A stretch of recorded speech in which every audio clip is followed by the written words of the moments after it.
Les anges gardiens sont présents depuis l'aube de la création du monde, et ont un rôle important dans son harmonie.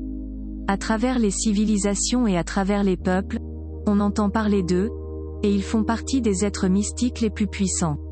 Chaque humain a son propre ange gardien, et il est chargé, comme son nom l'indique, de la protection de la personne qui l'accompagne. Qu'est-ce qu'un ange gardien ? Nous avons aujourd'hui une image déformée de l'ange gardien. En effet, on l'imagine comme étant un être chargé de notre bonheur et de notre réussite, et pourtant ce n'est pas son rôle.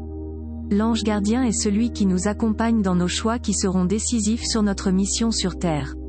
Ce sont également des êtres qui sont chargés de nous protéger spirituellement.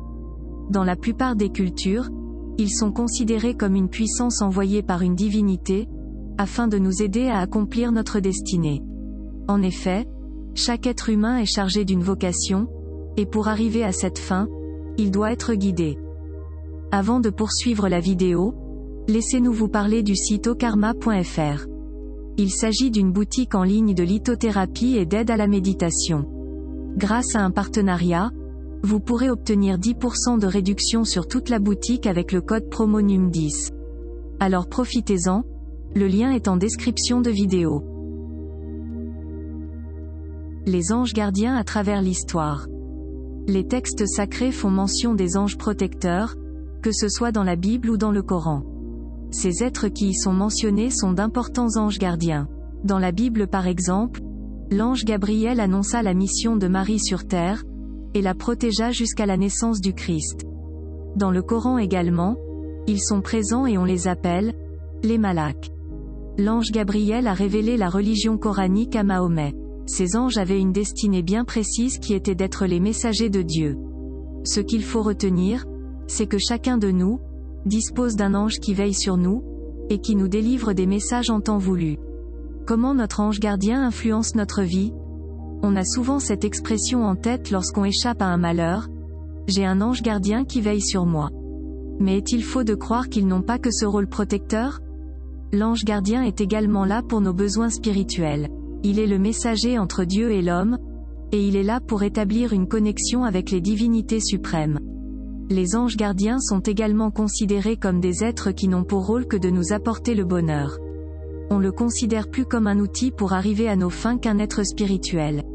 La mission de notre ange gardien est pourtant de veiller sur notre âme, et de nous obtenir les grâces pour affronter les épreuves spirituelles. Comment se faire guider spirituellement par son ange gardien ? Dans les épreuves difficiles que l'homme subit au quotidien, il se sent souvent seul. Et c'est dans cette solitude qu'il cherche la spiritualité. Les épreuves qu'on doit affronter sont ainsi un relais nécessaire pour se connecter avec nos créateurs. Il faut accepter ce qui nous arrive, et avoir confiance en nos guides spirituels. Quelque chose qui nous arrive, et que l'on pense être une malédiction peut se révéler être une illumination, pour accomplir une mission.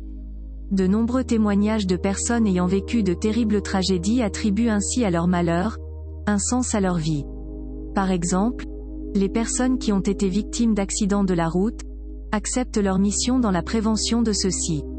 Ou encore les anciens toxicomanes qui ont tout perdu acceptent leur mission sur Terre de venir en aide aux drogués. Les exemples sont nombreux, et ces personnes sont des modèles à considérer pour trouver un sens à sa vie. C'est la fin de cette vidéo et nous espérons qu'elle vous a plu. Pour nous soutenir et afin de nous motiver à vous fournir plus de vidéos d'interprétation, mettez un j'aime à la vidéo et abonnez-vous à notre chaîne.